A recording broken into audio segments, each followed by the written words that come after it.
tadi kan isunya kan Nisa sebagai diduga ya Pelakor.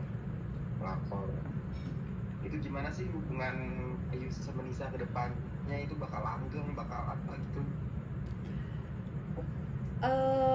Pertama aku mau menengahi dulu mengenai beliau tentang masa lalu seorang pria tersebut ya. Sebenarnya hubungan ketika seseorang itu gini, cinta itu terkadang unik ya. Kalau aku bilang keunikan cinta itu juga tidak bisa dipaksakan ya. Tentang mengenai perasaan, tidak ada salahnya seseorang itu ketika sudah menikah ya, kemudian hubungannya tidak langgeng juga ada beberapa faktor ya.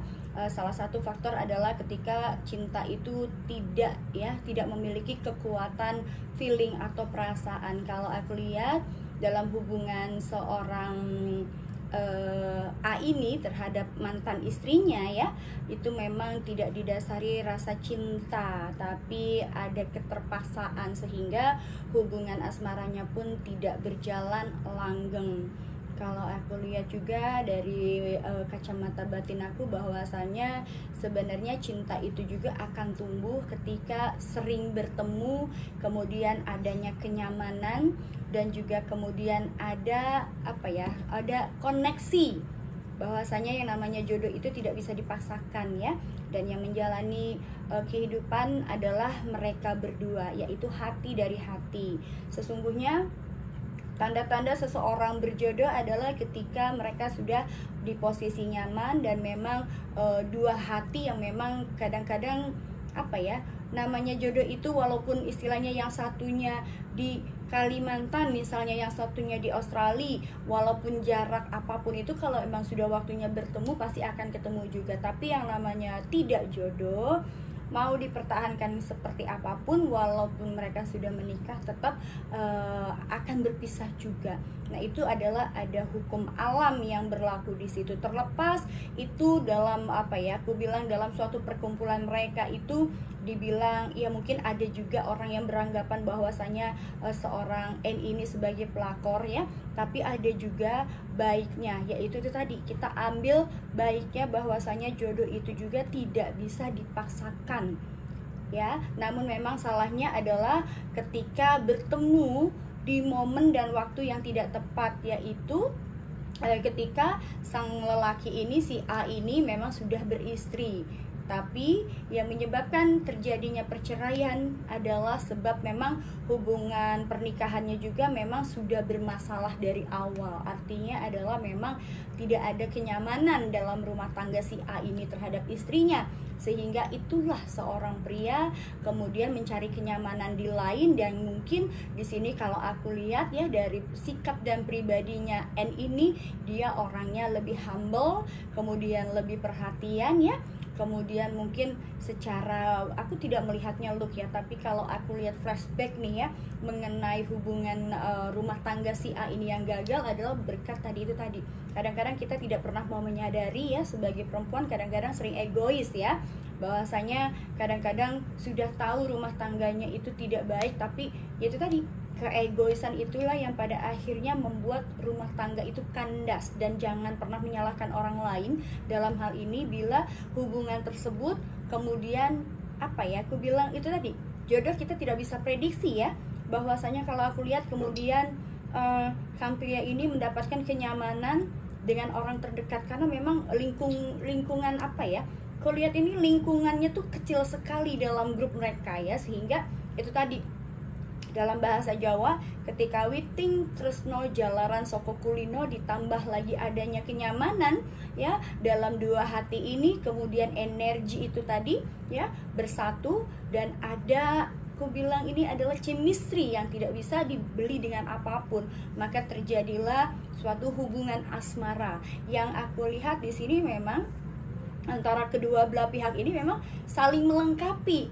Artinya memang si N ini memang punya kepribadian yang memang sulit juga untuk jatuh cinta. Pada akhirnya dengan perhatian, kemudian sering curhat, kemudian yang dimulai suatu hubungan dalam suatu persahabatan itu biasanya akan lebih langgeng dan akan saling melengkapi. Jadi yang namanya jodoh itu tadi, jodoh itu adalah rahasia Allah Subhanahu wa taala, kita tidak pernah tahu ya. Dan apapun yang terjadi dalam pernikahan A sebelumnya dengan istrinya, jangan pernah menyalahkan orang lain, tapi salahkanlah diri kita. Kenapa hal itu bisa terjadi? Sebabkan namanya laki-laki pun tidak akan melukai istri kalau istrinya juga memberikan kenyamanan ataupun sebagai tugas sebagai seorang istri ini dijalanin. Tapi kalau aku lihat memang sudah ada konflik sebelumnya, sehingga di sini wajar kalau dalam suatu lingkup pertemanan mereka yang cuma itu aja, kemudian mereka juga disibukkan dengan kegiatan yang sama, otomatis yaitu akan ada feeling yang nyambung, terlepas dari persahabatan atau tidak. Itu tadi, bahwasanya jodoh tidak bisa dipaksa. Ketika Tuhan atau Allah memberikan jalan ya mereka untuk bertemu dalam suatu pernikahan, itu juga disebutnya jodoh. Jadi kalau aku akan lebih wise ya menanggapi mengenai hubungan pernikahan mereka, bahwasanya memang kalau aku lihat di sini sudah ada chemistry-nya dalam suatu pertemanan kemudian berlanjut ke suatu pernikahan, berarti ada kenyamanan dan memang itu kan terjalinnya sudah lama sebetulnya. Maka sehingga mereka berkomitmen ya sudah gitu, akhirnya berkomitmen untuk melanjutkan ke jenjang yang serius mengenai hubungannya, seperti itu. Balik lagi seperti aku bilang, kalau aku akan memberikan nasihat pada pernikahan yang gagal sebelumnya ya, pada sang mantan istri A, bahwasanya sesungguhnya laki-laki itu tidak akan pergi kemana, tidak akan pernah melabuhkan hatinya ataupun tidak pernah berkhianat kalau dalam suatu pernikahan itu ada rasa nyaman, kemudian ada rasa perhatian ya. Kalau aku lihat memang pernikahan sebelumnya ini emang sudah bermasalah seperti itu. Tapi emang bener cinta ya, N ini cinta banget sama A juga cinta banget sama N ya.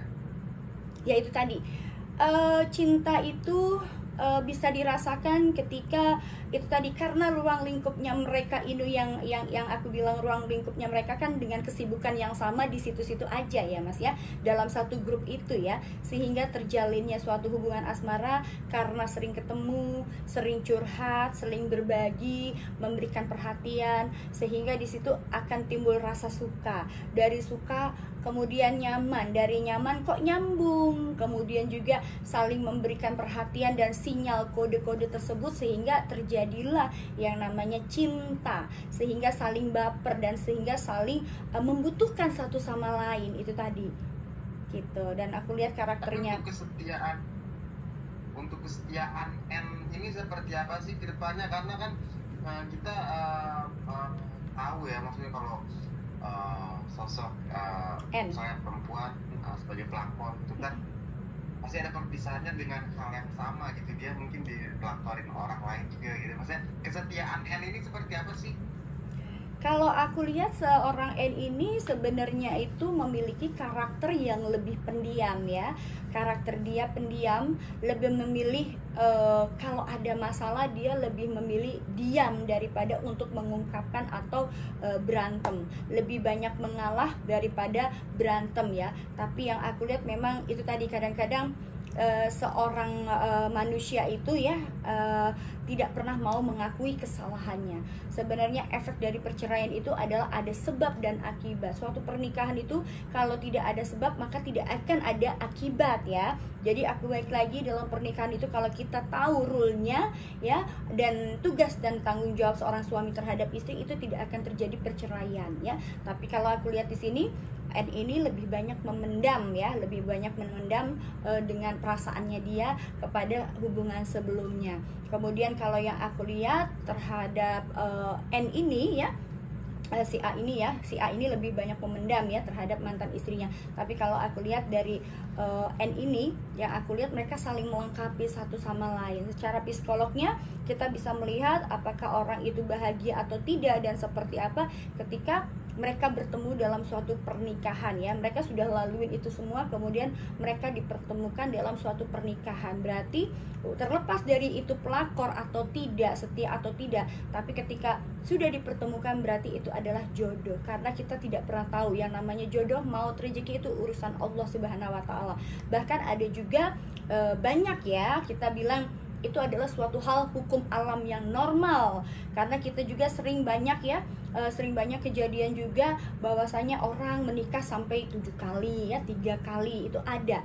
Nah, kegagalan pertama ini akan menjadi warning ya buat seorang A, bahwasanya dia juga, aku lihat kalau dibilang setia, insya Allah dengan pernikahan yang kedua ini dia akan lebih hati-hati lagi. Apalagi mereka ini kan sudah posisinya public figure ya, bahwasanya sang N ini juga seorang public figure besar, kemudian si A ini juga seorang public figure, di mana juga saling support dalam kegiatan maupun dalam hal karir. Sehingga aku bilang di sini pernikahan mereka itu tergolong sangat menjaga dan hati-hati. Dan kalau aku lihat mengenai kesetiaan si A ini, insya Allah sih karena itu tadi ya, nyambung, saling melengkapi. Sehingga ibarat katanya kalau kita makan sayur asem nggak ada micin sama garam itu terasa hambar. Kalau menurut aku ini akan menjadi pernikahan yang akan langgeng, yang didasari tadinya pertemanan, kemudian rasa suka, kemudian mereka berproses. Bukan yang semisalnya kita baru ketemu kemudian jatuh cinta ya, karena ini didasari dari hubungan pertemanan yang sudah lama itu tadi. Seperti itu. Aku untuk memastikan aja nih, apakah pernikahan M ini akan menjadi pernikahan satu terakhir dan pernikahan pertama dan terakhir dan satu-satunya untuk N kan?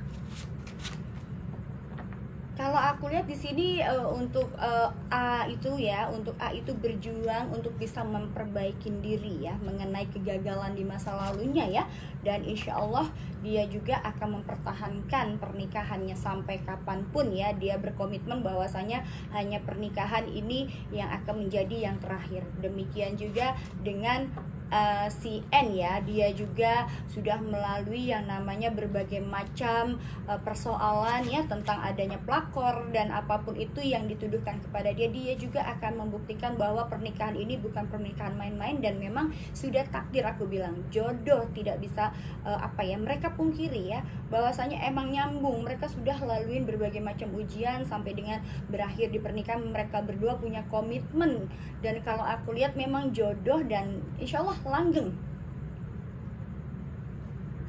Oke, siap. Mungkin terakhir Kak, ada pesan-pesan Kak buat pernikahan ini Kak gitu?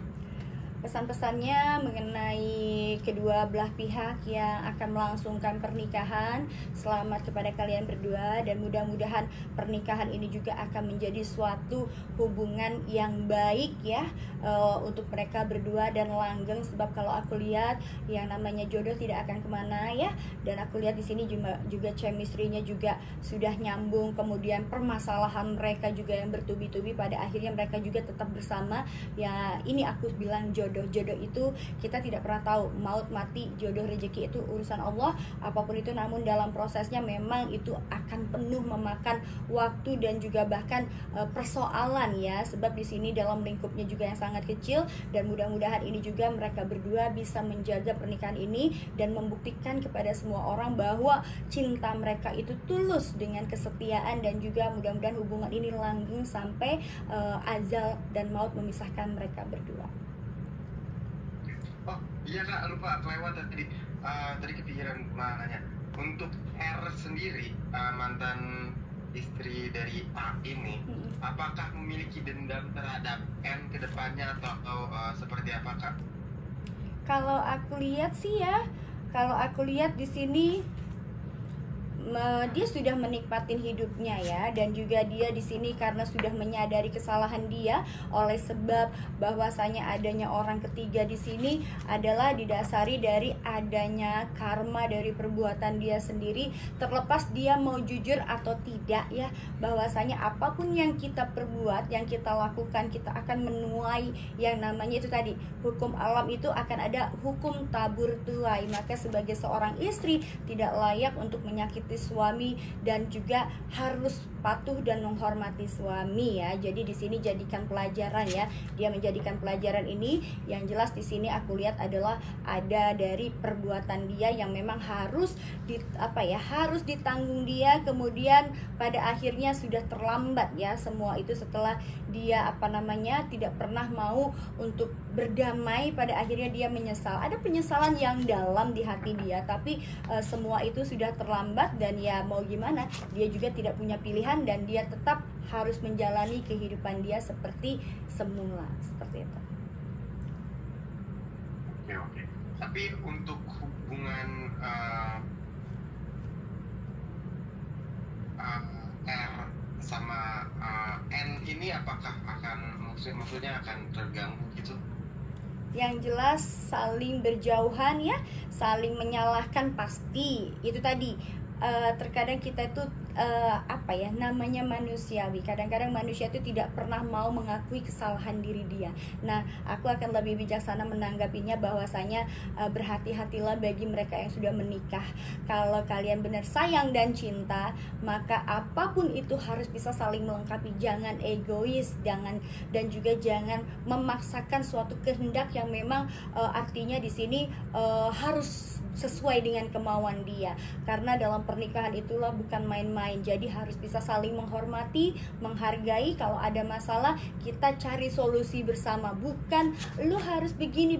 Nah, karena di sini kalau aku lihat si R ini orangnya tuh diktator ya, dan terlalu cemburu, terlalu diktator, dan juga lebih banyak egois. Aku bilang ya, egois ini yang menyebabkan pada akhirnya dia menyesal ketika ada seorang yang memberikan perhatian lebih kepada sang suami, dan akhirnya terjadilah proses ini seperti itu. Oke. Siap, Kak Felin. Oke. Siap. Thank you, Kak.